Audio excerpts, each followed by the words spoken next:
सामाजिक विज्ञान की क्लास में आपका स्वागत है। तो अभी चैप्टर आपका संसाधन के रूप में लोग यही समझा रहे हैं। इसमें कल मैंने समझाया था बेरोज़गारी के बारे में और आज भी बेरोज़गारी वाला ही टॉपिक चल रहा है। तो समझें, भारत के संदर्भ में ग्रामीण और नगरीय क्षेत्रों में यानी गांव क्षेत्र में और नगर क्षेत्र में बेरोज़गारी है।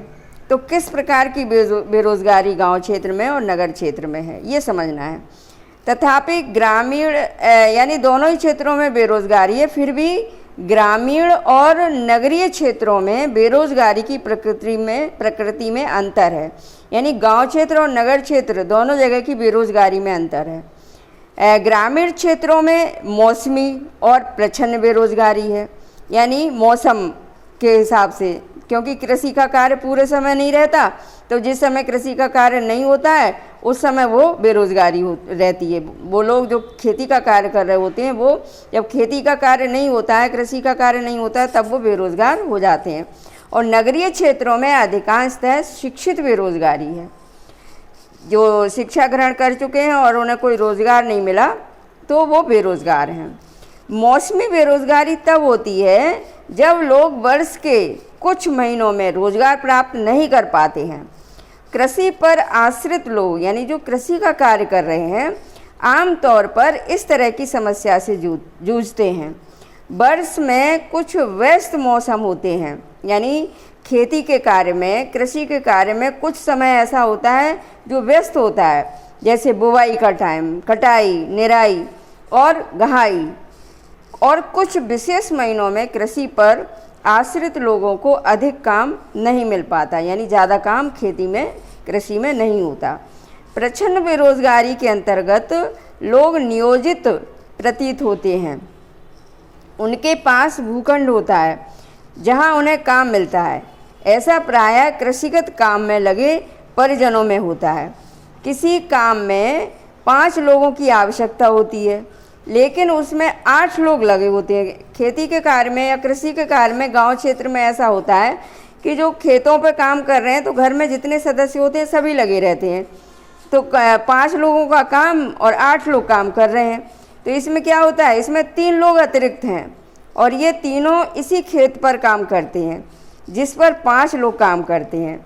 और इन तीनों द्वारा किया गया अंशदान 5 लोगों के द्वारा किए गए अंशदान में कोई बढ़ोतरी नहीं कर सकता, क्योंकि वहाँ तो जितनी पैदावार होनी है वो उतनी ही होगी। अगर 3 लोगों को हटा दिया जाए तो खेत की उत्पादकता में कोई कमी नहीं आएगी। खेत में 5 लोगों के काम की आवश्यकता है और 3 अतिरिक्त लोग जो हैं ये प्रच्छन्न बेरोज़गार कहलाएंगे। ये प्रच्छन्न बेरोज़गार होते हैं। शहरी क्षेत्रों के मामले में शिक्षित बेरोज़गारी एक सामान्य परिघटना बन गई है, यानी ये तो आम बात हो गई। ज़्यादा से ज़्यादा लोग इस तरह के शिक्षित हैं और बेरोज़गार हैं। मैट्रिक, स्नातक और स्नातकोत्तर डिग्रीधारी अनेक युवक रोज़गार पाने में असमर्थ हैं। एक अध्ययन में यह बात सामने आई है कि मैट्रिक की तुलना में स्नातक और स्नातकोत्तर युवकों में बेरोज़गारी अधिक तेज़ी से बढ़ी है। एक विरोधाभासी जनशक्ति स्थिति सामने आई है कि कुछ विशेष श्रेणियों में जनशक्ति के आधिक्य के साथ ही कुछ अन्य श्रेणियों में जनशक्ति की कमी विद्यमान है। यानी कुछ श्रेणियों में तो जनशक्ति ज़्यादा है और कुछ में कम है। एक और तकनीकी अहर्ता प्राप्त लोगों के बीच बेरोज़गारी है, यानी जो तकनीकी ज्ञान प्राप्त हैं उनमें भी बेरोज़गार हैं। तो दूसरी ओर आर्थिक समृद्धि के लिए आवश्यक तकनीकी कौशल की कमी भी है, यानी आर्थिक रूप से आप तभी समृद्ध हो सकते हैं जब आपकी तकनीकी कुशलता और अधिक हो। बेरोज़गारी से जनशक्ति संसाधन की बर्बादी होती है, यानी बेरोज़गार व्यक्ति जो बहुत कुछ कर सकता है लेकिन वो रोज़गार ना मिलने की वजह से बिल्कुल बेकार बैठा रहता है। तो जनशक्ति जो संसाधन है वो बेकार है, बर्बाद है। युवकों में निराशा है, जब व्यक्ति बेकार बैठे रहते हैं तो उनमें निराशा और हताशा की भावना पैदा हो जाती है। लोगों के पास अपने परिवार का भरण पोषण करने के लिए पर्याप्त मुद्रा नहीं होती और शिक्षित लोगों के साथ जो कार्य करने के इच्छुक हैं और सार्थक रोज़गार प्राप्त करने में समर्थ नहीं है, यानी जो रोज़गार उन्हें मिलना चाहिए वो नहीं मिला है, यह एक बड़ा सामाजिक अपव्यय है। बेरोज़गारी से आर्थिक बोझ में वृद्धि होती है।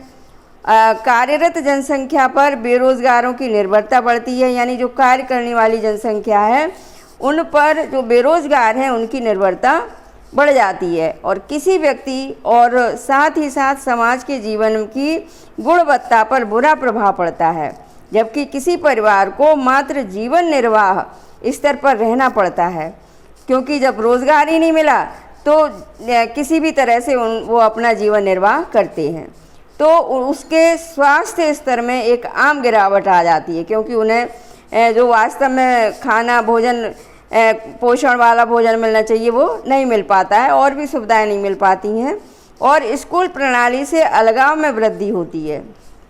इसलिए किसी अर्थव्यवस्था के समग्र विकास पर बेरोज़गारी का अहितकर प्रभाव पड़ता है, यानी किसी भी देश की जनता जो मानवीय संसाधन है यदि वो बेरोज़गार है तो इसका असर बहुत बेकार पड़ता है, अहितकर पड़ता है।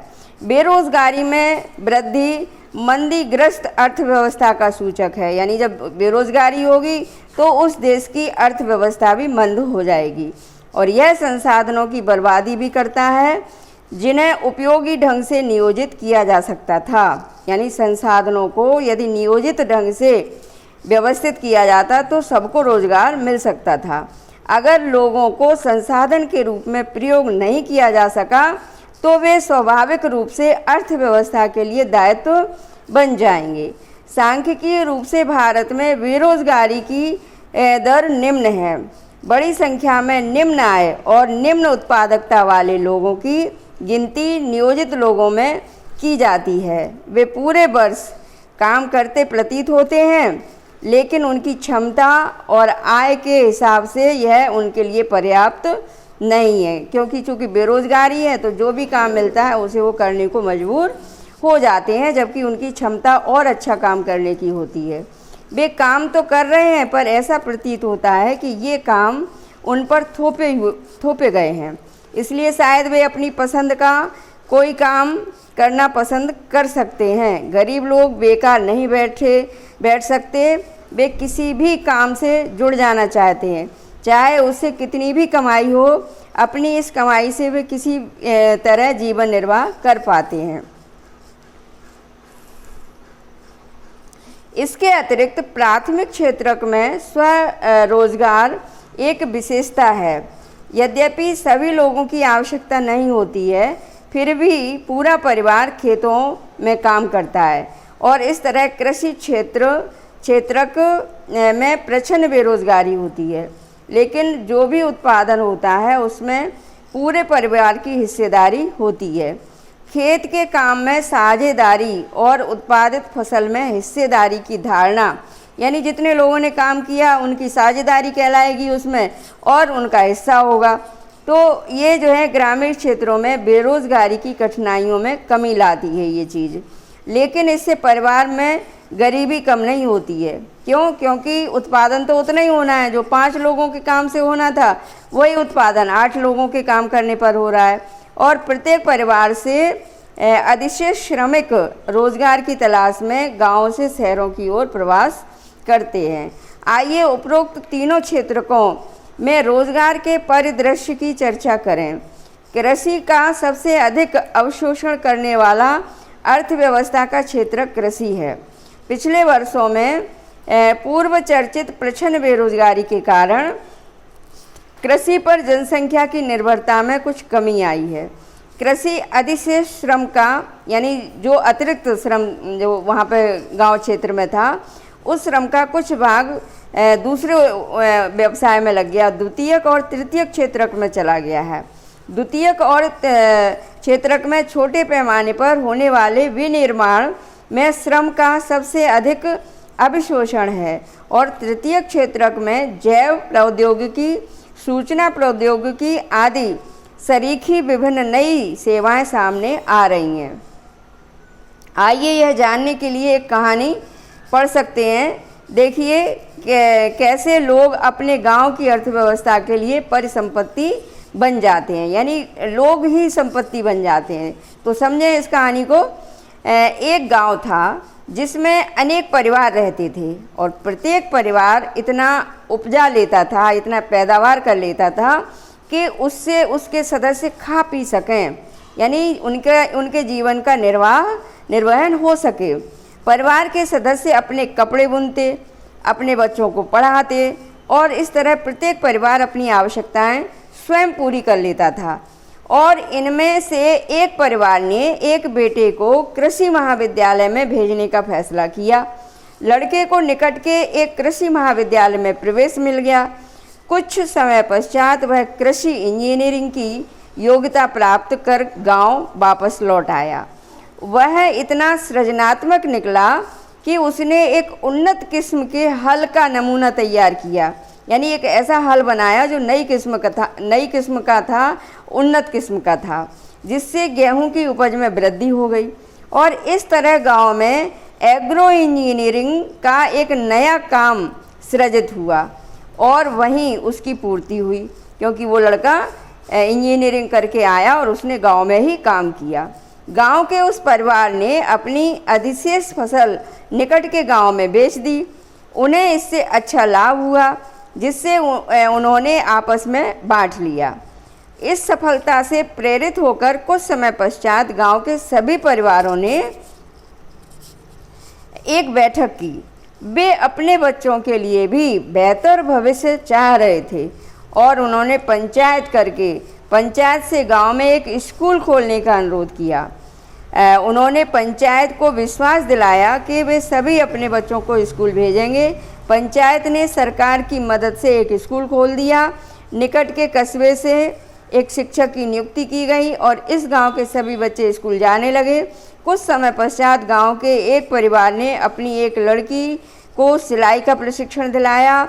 वह अब गांव के सभी लोगों के लिए कपड़े सीने लगी, क्योंकि अब सभी लोग अच्छे ढंग से सिले कपड़ा पहनना चाहते थे, यानी अच्छे सिले हुए कपड़ा पहनना चाहते थे। और इस तरह दर्जी का एक नया काम सृजित हुआ और इसका एक और सकारात्मक प्रभाव हुआ। किसानों का कपड़े खरीदने के लिए दूर जाने में लगने वाला समय भी बचने लगा, क्योंकि वो अब गांव में ही कपड़े सिलने लगे। उनके किसान खेतों में अधिक समय लगाने लगे थे, इसलिए उपज बढ़ गई और यह समृद्धि का प्रारंभ था, यानी उनकी आय में समृद्धि की ये शुरुआत थी। किसानों के पास उपभोग से अधिक वस्तुएं थीं। अब यानी उनकी आय आमदनी बढ़ गई तो उनके पास उपभोग से भी अधिक वस्तुएं हो गईं। अब वे अपने उत्पादन उन लोगों को बेच सकते थे, यानी इतनी ज़्यादा पैदावार हो गई कि वो अपने उत्पादन को बेचने लगे। पहले उनके पास उत्पादन केवल उतना ही होता था जिससे उनके जीवन का निर्वहन हो सके, तो अब वो बेचने लगे अपने उत्पादन को जो उनके गांव के बाज़ार में आते थे, यानी जो लोग खरीदने के लिए आते थे बाज़ार में, उनको वो अपना उत्पादन बेचने लगे।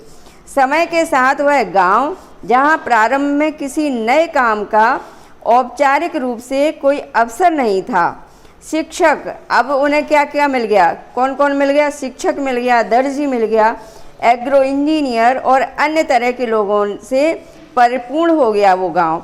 और यह एक साधारण गांव की कहानी थी जहां मानव पूंजी के उठते स्तर ने उसे जटिल और आधुनिक आर्थिक क्रियाकलापों के स्थल के रूप में विकसित बनाया। अब सारांश समझें इस चैप्टर का। ये चैप्टर यहीं पे आज पूरा हो रहा है।